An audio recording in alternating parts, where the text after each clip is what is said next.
Hello everybody, and welcome back to Wheel Trouble's Let's Play Battletech. I've lost track of the episode numbers. I think this is 8. Anyway, um, let's see. When we left off, we had just met our mech warriors, I think? Or did we? No, we had just talked to Yang. So now, let's go ahead and check out navigation and talk to Sumire.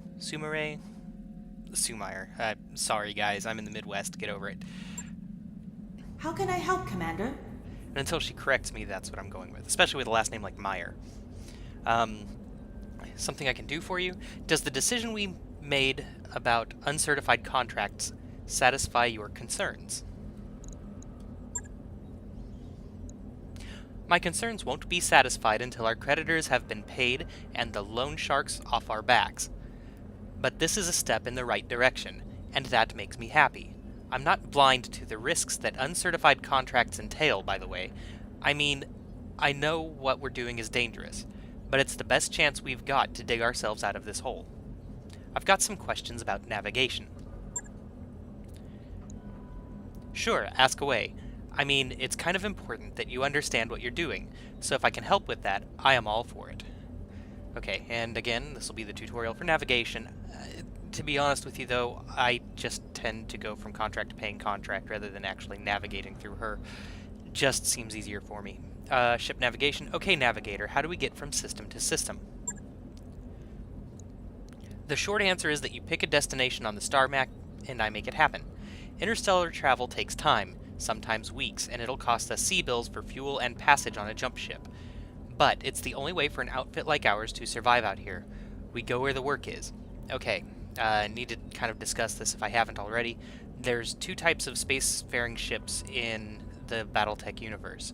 We have drop ships, which is what the Leopard is, and this is a Leopard class ship. Drop ships are capable of going into orbit and into atmosphere, typically. That's the whole point. They drop you down planet side. And then there's what's called jump ships. Drop ships aren't typically capable of interstellar travel. That's where the jump ships come in. A drop ship will link up with a jump ship, and then the jump ship makes the jump, the rip in time essentially, to the new point with everything attached to it. So it takes a jump ship to actually travel quickly across interstellar distances, and we'll kind of discuss a little bit of that through here. Anyway, back to this. What intel can I get about a system before choosing to go there? Enough to make a reasonably informed choice, I think. The star map makes political boundaries clear, so you'll know whose space we're entering. I've pre-programmed the star map to lock out travel to systems designated as no-fly zones. We're looking for work, not an interstellar incident. Beyond political boundaries, the nav system will highlight political factions active in the system. That should give you a good idea of who's hiring. It's probably a good idea to check our reputation with the local factions before ordering a long voyage. There's got to be more intel than just the local politics. There is. As you select systems on the star map, you'll see a list of the attributes the MercNet database associates with them. Attributes like black market or poor are clues to the local store contents, the type of mercs we'll find in hiring halls, contracts we may be offered, and potential mission environments. If you hover over an attribute, the star map will display a longer description for you, and you'll see that throughout this game. Beyond the political factions and attributes of a system, perhaps the most important to watch for is the difficulty rating of the merc contracts we'll find there. The MRB maintains a standardized rating system so folks like us who are trolling MercNet for jobs can weigh the risks before accepting a contract. I want to know something else. What else can you tell me about the mechanics of space travel? I want to know it all. Well, the long answer is that there are two types of space travel. Travel by dropship like ours, and travel by jump ships. Okay, I've pretty much explained this, but let's listen to Sue Myers here. Dropship travel under 1G of thrust to move from a planet's orbit to a jump point. Jump points are far outside the gravity well of the star, and so travel to and from a jump point takes most of our travel time, sometimes weeks. Jump ships, on the other hand, are like ferries. They just sit at a jump point, waiting for folks like us to latch onto their docking collar. Then we wait there for about 5 days while they spin up their jump drive. Once the jump drive is spun up, popping a dozen light years across interstellar space to another jump point takes nearly no time at all. I've heard stories about pirate points that a jump ship can use. What are those? They're bad news, Commander. Difficult to locate and dangerous to use. I've heard of people using pirate points in desperate situations or on covert missions, but it's not worth the risk of a misjump. You won't find any pirate points on my star map, I can tell you that. Let's just avoid them. I want to ask about something else. Sure, Commander, what would you like to know? Do we always have to pay our way from system to system? This is important, and this is what influences most of my decisions in this game, so it's important to go ahead and check this out. Not always, no. If you check the contract lists in the command center, you'll often find employers posting travel contracts. Travel contracts are how employers attract mercenaries to their system by paying the outfit's travel expenses. Now, I know what you're thinking. Why not take the travel contract and then skip out on their mission for a more lucrative contract when we arrive? You can do that, Shrike, but we'll automatically get charged for the cost of the jump. You know that old saying, there's no such thing as a free ride? Yeah. Unfortunately, it's still true. I want to ask you something about something else.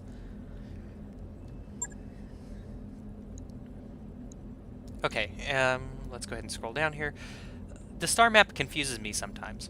Why does it take longer to get to one place than another when the systems appear to be the same distance apart? Yeah, that bothered me too before I joined the Academy. Turns out that in real life, space travel isn't like what you see in the Adventure holovids that Darius makes us watch. For starters, some stars are more massive than others. In the case of a really big star, you have to range pretty far afield to find a location suitable for a KF jump. That's Kearney Fushida. KF for short. And for us, that means a whole lot of molasses-slow sublight travel before we can even dock with a jump ship, let alone ride it anywhere. Jump ships' charging times are the other half of the travel time equation. A jump ship's KF drive will take a few days to recharge after each jump. So if your destination is a few jumps away, well, you get where I'm going with this. And that's the long and the short of it. Anytime we want to go from one system to another, we're talking about weeks of sublight travel, coupled with a healthy dose of hurry up and wait. Exactly how much determines on how long the trip is going to take. Okay, and this puts us on stores in the hiring hall. What can we do while we're orbiting in system? Beyond negotiating a contract, most inhabited systems maintain a hiring hall where you can recruit new mech warriors. Be sure to take a look. You never know what kind of talent you're going to find. Most systems also have merchants who can buy and sell hardware such as weapons, equipment, and mech parts. Sometimes even fully operational battle mechs, too. Our reputation with the local faction will influence costs when purchasing equipment and hiring mech warriors. The better our rep, the better deal we'll get, and the better mech warriors who will be willing to sign with us. That's all for now, Sumair. Thanks for the help. I'm collecting stories about the crew. Tell me something about yourself. Oh, here we go. Sorry. Yeah, sure, anytime. Commander Markham never really paid much attention to this kind of stuff, so your interest is a welcome change. Don't get used to it, sweetheart. I'm not going to be paying too much attention to you either. You're cute and all, but Darius already shows me the contracts to pay. Anyway, I'm collecting stories about the crew. Tell me something about yourself. Well, I'm from a noble family like you. We're old money, made our fortune out in Rosselhaug, and then repatriated to the Tauran Concordat. That's where I grew up. I'm not really sure if this is the kind of stuff you were hoping to hear, but we can talk about whatever. I'm not shy. Where in the Concordat are you from? I grew up on New Vandenberg. It's a nice enough place, I suppose. Do you like birds? This is where we actually get some choice here, so this will influence the dialogue. We can't come back on this one. There's, sure I guess, not particularly, why do you ask? I'm gonna go with why do you ask? We're just getting to know the crew after all. Although this is 3 years later. Anyway, because New Vandenberg is crawling with them. It's basically one big aviary. Something like 2/3 of the native fauna has feathers, flutters on the wind, and splatters its excrement across every available surface. Naturally, the original colonists adopted the feathery little monsters into their culture, and those of us that came after were kind of stuck with it. Statues, fountain, murals, you name it. Just a giant feathery pile of screeching alien birds. If the system had a motto, it'd be squawk. Cute? I get the picture. I don't know, it doesn't sound that bad to me. I'm going with cute.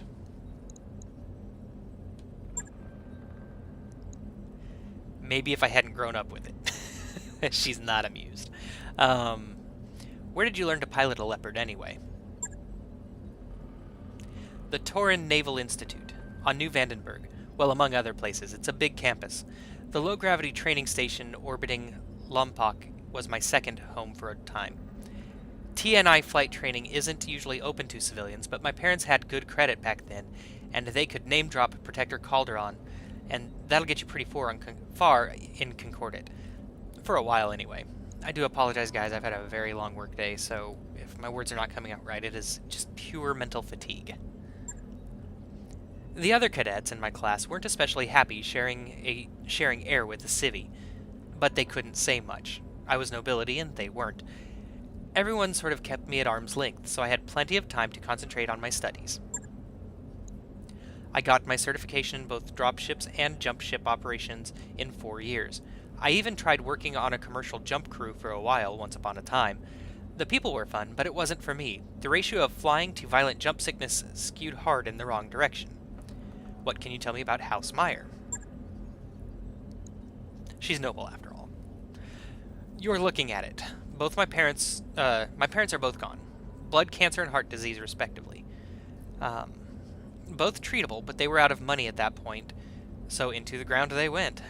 Ditto my brother David, who ran off to serve in the Third Succession War. He never came back. I'm sorry, I'm no stranger to loss myself, or that's a rough break.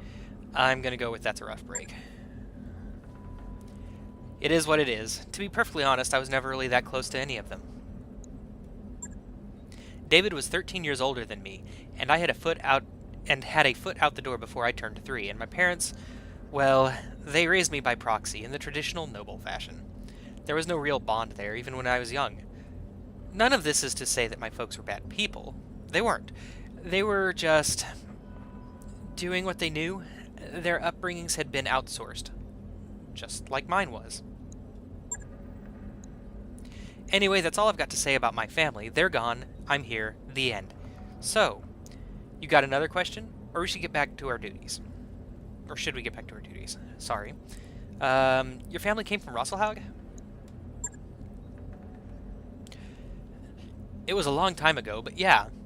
As my parents told it, we were landowners on Pomme de Terre. It's an agricultural world, sort of the breadbasket of the Draconis Combine. And yes, I know, Pomme de Terre means potato. My ancestors came from the planet Potato. It took some time for me to accept that, but hey, here we are. Anyway, moving on. House Meyer's holdings were meager, but the value of that land was astronomical. For minor nobility, we were really very wealthy. And then the Third Succession War broke out, and the political rhetoric got ugly.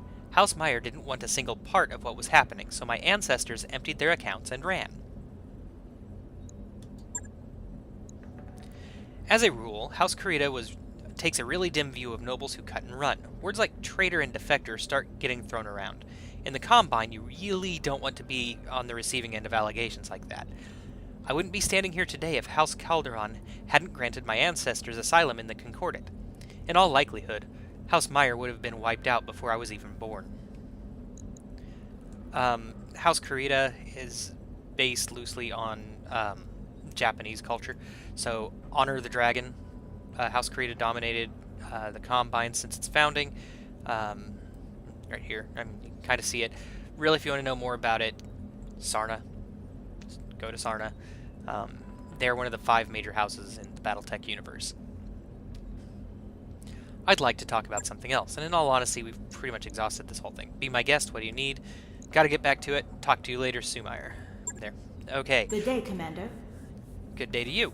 Alright, so we've pretty much explored everything on the ship that there is to explore, and now is a great time for me to go ahead and take a couple minutes to address how I'm going to do this.